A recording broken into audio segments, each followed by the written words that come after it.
Hey folks, it's Nick with Bootstrap Farmer. Today we wanted to tell you a little bit about raised beds and some of the benefits. We're at Trellises Farms in Mineola, Texas, our dear friends that have this event center and tree farm. They do a lot of educational classes around raised beds, so please check them out. So one of the best things about raised beds is the versatility and everything you can do with them. So up next, Kari's going to walk you through some of the benefits of growing in a raised bed. And then I'll talk to you a little bit about the considerations of building and planting your garden, and then we'll give you a special surprise at the end.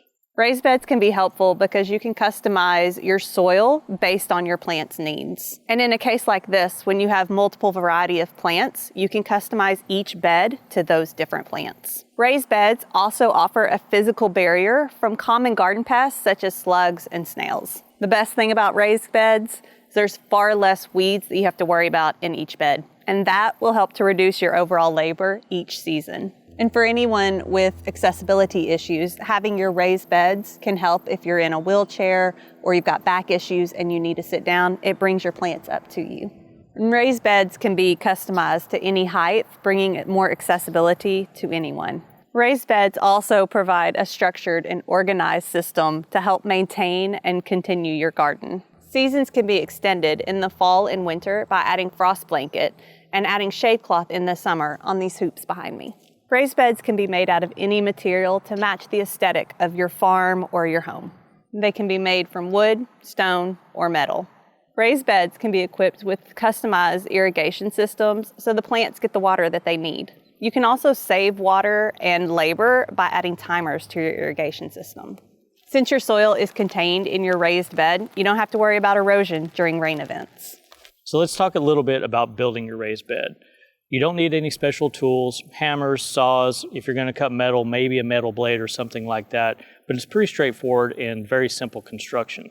You're going to want to choose a location that has full sun. As you can see behind me, the trees are very far off. The buildings are low to the ground, so it's going to get full sun all day long. It's perfect. On a raised bed, the most common sizes tend to be about 4 foot wide. This means that you can come on both sides and from either side reach the middle of the bed. So whether you're planting, harvesting, doing any maintenance, your accessibility is only limited by your reach. Now, it really doesn't make sense to build a wider bed than 4 foot. Just think about all that extra dirt that you have to bring in minus the accessibility. Now, if you do need more space, if you have the room wherever you're going to build, we have multiple beds in this location. They're all about 4 feet. And they have plenty of room to do anything that they need. And like Kari said earlier, you can tailor the soil structure or the soil mix to whatever plants tend to be in there. The only thing you may want to consider is once a year, maybe once every other season, is doing a little bit of crop rotation, amending the soil with whatever those particular plants may need. And it's always good to still get a soil test, even though it's in a raised bed. Let's talk a little bit about the height of the raised bed. I think a lot of home growers, just think about the higher you go, the more expensive it's going to be. So 1 ring of lumber, 1 ring of metal, that's perfect. It still gives you that, containment of the soil without the worry about erosion or anything like that. But a lot of people, when they think of a raised bed, they're thinking something a little bit taller. The older we get, the more pain it is to get up and down off your knees, stretch your back out. So the taller you go, the more accessibility that you're going to have, the deeper the roots. So if you're going to grow root crops like carrots or potatoes or parsnips or something like that, that does give you a little bit of extra room. Let's talk about the weed suppression that Kari mentioned earlier. So a raised bed naturally blocks weeds from coming into the garden and at least reduces it quite a bit. But what about the grasses? A lot of people are building this in the backyard, which means if not taken care of early on in the foundational part of the build, grasses can come from underneath and grow up. It's going to be a big problem. Now you can see I'm standing here on landscape fabric, and during this build, landscape fabric was put down the entirety of this whole situation. So it's already blocked. But what if you didn't want to do that? You could still put landscape fabric down. I do like a border that at least if you're having to spray or mechanically get the trimmer out or anything like that, that you're not beating up the lumber, the metal, or whatever your raised bed is built out of. So a border is great. I also see a lot of people will kind of do like a silage tarp method in which they'll put a silage tarp down, prep the soil like you would on any garden situation, remove the tarp, put the bed down, and one of the most common things that people do, adds a little bit of carbon back in, is layer up wet cardboard and build up a nice base, and that usually suppresses most of the weeds and grasses that are going to grow up in there. Just know that that's the most critical part to the raised bed whenever you're building it, is keeping those weeds out early and planning for it.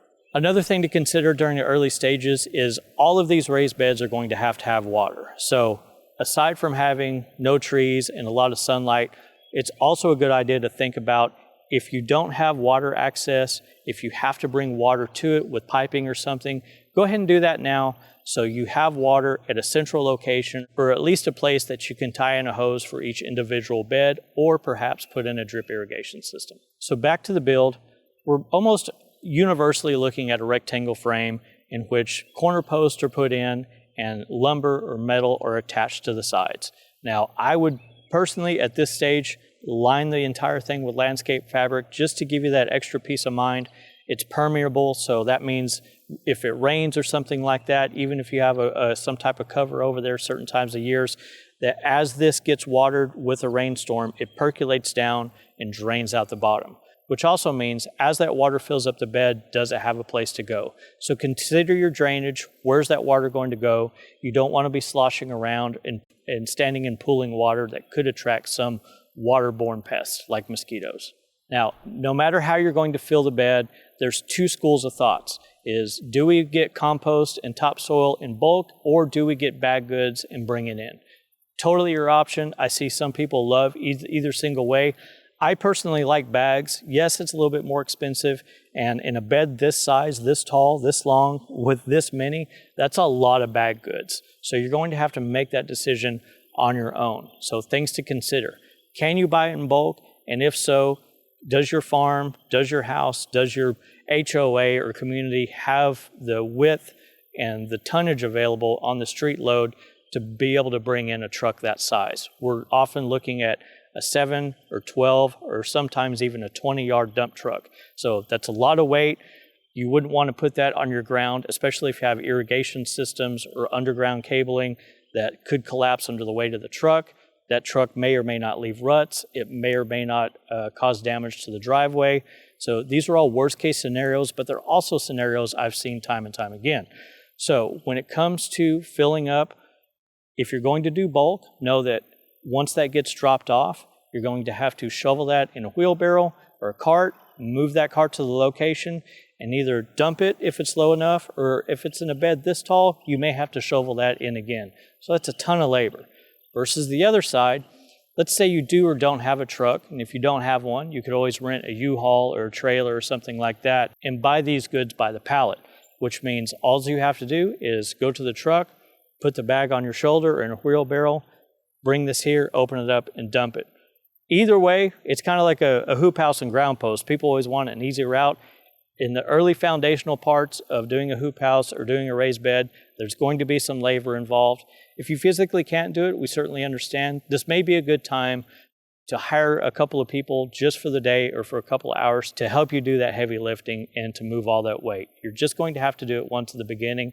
Aside from at the tail end or a replant or the next spring, you're most likely going to want to top dress and amend the soil again, but it's far less labor than the initial filling up of the beds. The other thing I want you to think about when you're doing the layout of your raised bed is two things. Number one, your proximity to wherever you're going to be using the produce or perhaps even washing it.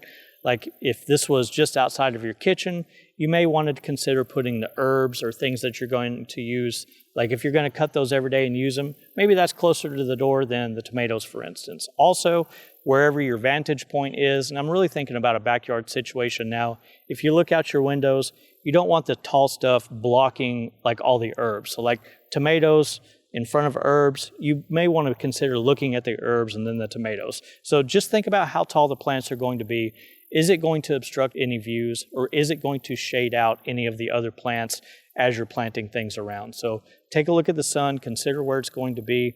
Don't shade out some of the other stuff. The second thing I want you to think about is how you're going to harvest and what type of accessibility are you going to need. So if you have a wheelbarrow or if you have a cart, Are your aisles going to be big enough, or is your easement going to be enough in that you don't have to get in the grass or in the mud or lift it up over any curbs or any other situations like that? So I really want you to think about the day-to-day use, what you're going to be looking at, and what obstacles basically you're putting in front of yourself as you're moving in and about your raised beds. The other cool thing about raised beds is the options that you're allowed. So it's basically the same thing like our Gothic hoop house behind us, and you have airflow that's completely unrestricted. With any type of arch or cover like this, you can use it for frost blanket, shade cloth. We have irrigation. You could tie irrigation here. And then you may also want to consider some type of little area. I like a mailbox in and around my raised beds. It's weatherproof, it's inexpensive, and it's the perfect size for trowels or gloves or anything like string that you may need all the time, your snips. Just think about how a farmer would set up their tools in the shed. A lot of farmers you see have tool walls out in the garden where they're going to use it. So instead of like hauling all that stuff inside all the time, just stick it in the mailbox or mailboxes, depending on how many beds you have, and you always have the tools available on hand. Efficiency in the raised bed garden should extend to the efficiency that you'd spend as you're harvesting, planting, watering, and bringing stuff back into the house. One other thing you may consider is on the back side, in the middle, or on the ends, is consider putting in some type of trellis. So if you have peas or nasturtiums or any type of plant that is going to climb or would be better climbing to save space for another type of vegetable or flower, that you have the ability to still grow vertically. And look what a nice space this would be if you had to pick it from any of these locations. Thanks, Nick. And now we're going to have a quick little recap of just everything that we've learned. Remembering that we've got that improved soil quality, better pest control, improved accessibility for everyone, enhancing your plant's health, the aesthetic appeal, and of course the environmental benefits of your raised beds. Hey folks, at the beginning of the video, I said that we were up for a special surprise. If you hit that subscribe button now, on November 1st, you're going to get a notification that we are releasing our own raised bed kit that takes all the best of all of these worlds and puts it in a nice, affordable, convenient, easy package to make any size raised bed that you could possibly need and skirt it with whatever is going to match your aesthetic. So take a look at that subscribe button, hit it, comment down below of what you would like to see in your raised bed, and we'll see you next time.